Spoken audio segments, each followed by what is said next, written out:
Good afternoon, South Elementary Mustang students. It is time for Read Aloud with Principal Puzio again, and today we are going to read The Sourdough Man, which is an Alaskan folktale. Out on the tundra sat an old sod house. "Kwiha, please go catch some fish for our dinner," said Grandmother one morning, "and I will make some bread." Grandmother rolled the sourdough onto the table. "I will make this a sweet treat for Kwiha," said Grandmother.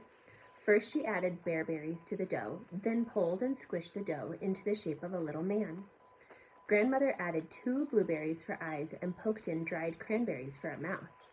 She squeezed a few cloudberries for a little antique look for a body, and a tiny pair of mucklucks for his feet. Grandmother brushed the sourdough man with butter and sprinkled sugar and cinnamon all over. As a final touch, she gave his cheeks a little pinch to make a cheery smile.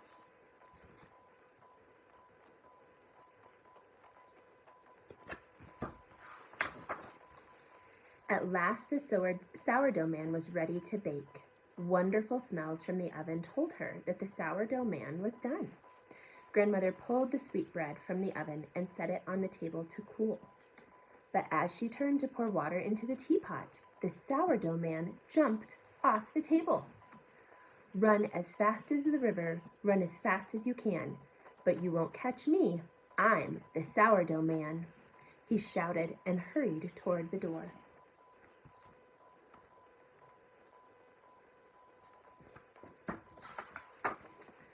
Grandmother ran out the door after him. She ran along the tool shed, through the vegetable garden, and past the dog yard, but she soon grew tired and had to rest. "Oh, go on then," yelled Grandmother. "I will catch up as soon as I catch my breath." The sourdough man only laughed. He ran out onto the tundra just as fast as his little mucklucks could carry him. The tundra sang with the hum of mosquitoes. Rolling waves of wind washed over the grasses. Lupines, bluebells, and forget-me-nots sprinkled the hills with millions of spots of color. Fresh lichens gathered around rocks. Animals hurried to eat what they could during the season of plenty.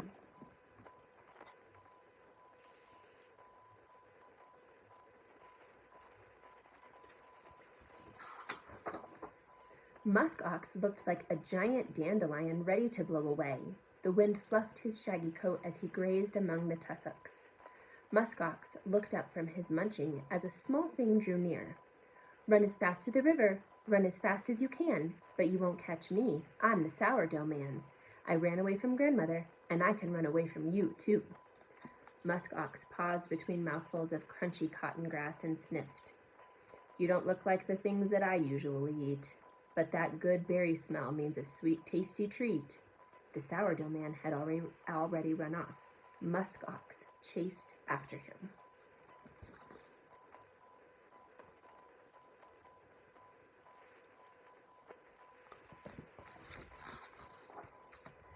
Not far down the valley, the sourdough man ran alongside Lemming as she scurried through a patch of tundra roses. Her cheeks were stuffed with seeds. "Run as fast as the river, run as fast as you can, but you won't catch me. I'm the sourdough man. I ran away from Grandmother, I ran away from Musk Ox, and I can run away from you too." Lemming was too polite to answer with her mouth full. She started toward her den, but the sweet smell of the sourdough man's cloudberry antique look changed her mind. She too joined the chase. The sourdough man laughed and ran just as fast as his little mucklucks could carry him.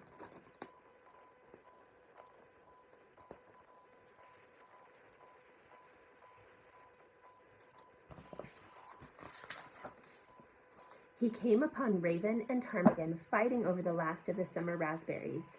The sourdough man sang out as he passed, "Run as fast as the river, run as fast as you can, but you won't catch me. I'm the sourdough man. I ran away from Grandmother, I ran away from Musk Ox, I ran away from Lemming, and I can run away from you too." "He looks tastier than your old raspberries," said Raven. "No, you take the berries," insisted Ptarmigan. "You don't look like the things that we usually eat, but that good berry smell means a sweet, tasty treat."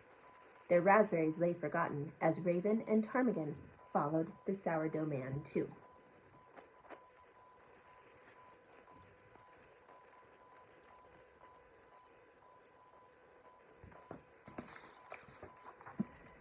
Arctic Hare rested in a blueberry bog. She jumped as the sourdough man raced by.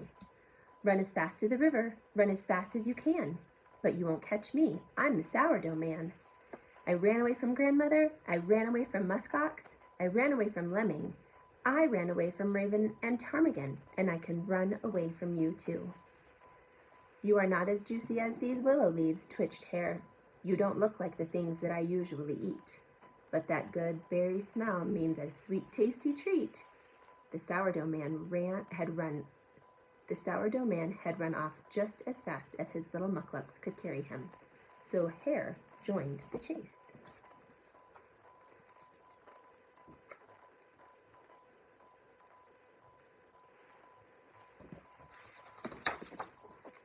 Soon the sourdough man came upon Caribou. Run as fast as the river, run as fast as you can, but you won't catch me, I'm the sourdough man. I ran away from grandmother, I ran away from muskox, I ran away from lemming. I ran away from raven and ptarmigan.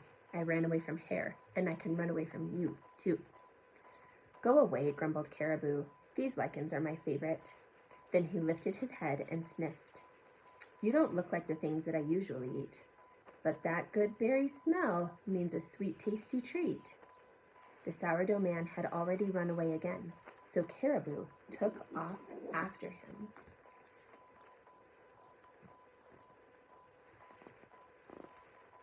Boys and girls, aren't all of these fun Alaskan words and Alaskan animals fun to read about today? At the top of a nearby hill, Marmot enjoyed a picnic. The sourdough man ran near and shouted, Run as fast as the river, run as fast as you can, but you won't catch me. I'm the sourdough man. I ran away from grandmother, I ran away from muskox, I ran away from lemming. I ran away from raven and ptarmigan. I ran away from Hare. I ran away from Caribou, and I can run away from you too. I have a feast of sorrel leaves and bunchberries, or maybe they're sorrel leaves and bunchberries, snapped Marmot. Wait, what's that yummy smell? Cranberries, she asked. You don't look like the things that I usually eat, but that good berry smell means a sweet, tasty treat. However, the sourdough man had already run off just as fast as his little mucklucks could carry him. Marmot left her picnic and ran after him.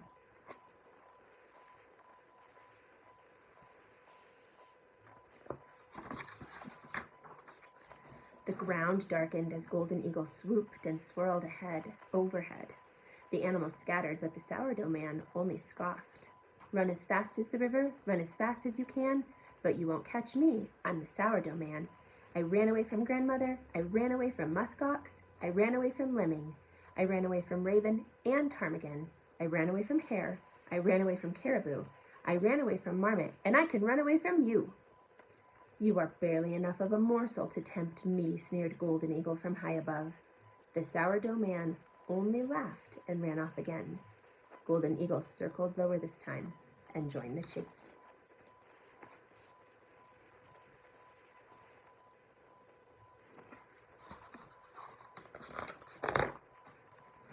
Arctic Fox's ears wiggled as Eagle's words drifted over the hill.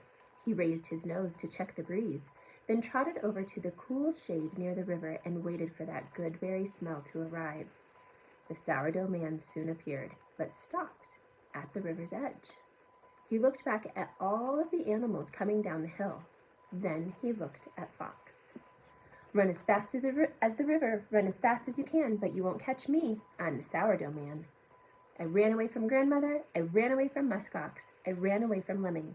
I ran away from raven and ptarmigan. I ran away from Hare, I ran away from Caribou, I ran away from Marmot, I ran away from Eagle, and I can run away from you too.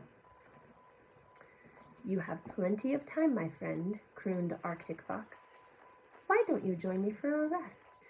The shade is nice and cool. The sourdough man was tired and feeling rather warm. He sat on the rock and rested too.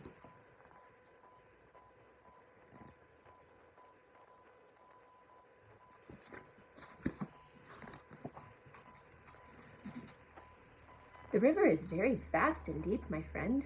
Why not let me take you across? Asked Fox. The animals were close by now, so the sourdough man hopped onto Fox's back and they started across the river. The water is much deeper here, warned Fox. You'd better climb up higher.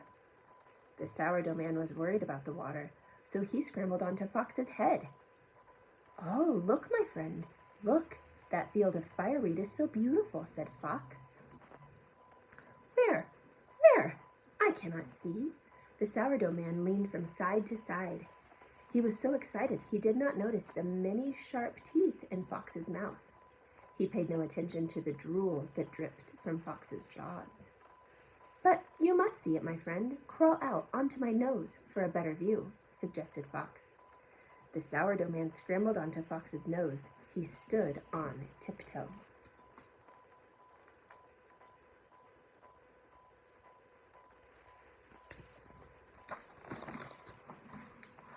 Keep looking, my friend, said Fox.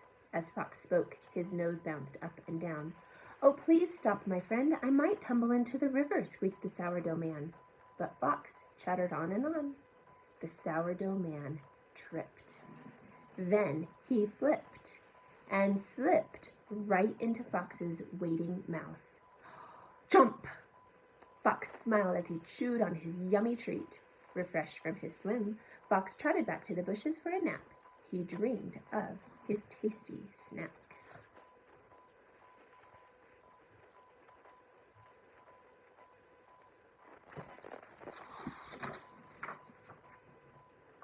Quiha returned to the old sod house with fish for dinner. Grandmother, he called, I just saw the strangest thing. A fox paddled into the river with a loaf of bread on his nose. I ran over to get a better look, but before I could, he swallowed it up. Grandmother smiled. She pulled a fresh loaf of sourdough bread out of the oven. She was saving the story of the sourdough man for after dinner and was very pleased to know how the story should end.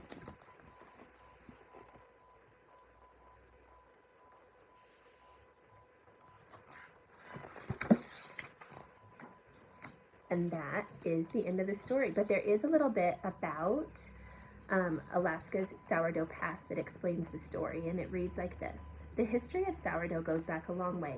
People in ancient Egypt used it from more than 6,000 years ago. Sourdough was probably discovered when wild yeast drifted into some dough. The bread baker from that dough the bread baked from that dough had a lighter texture and better taste. From then on, wherever people traveled, they took their sourdough along.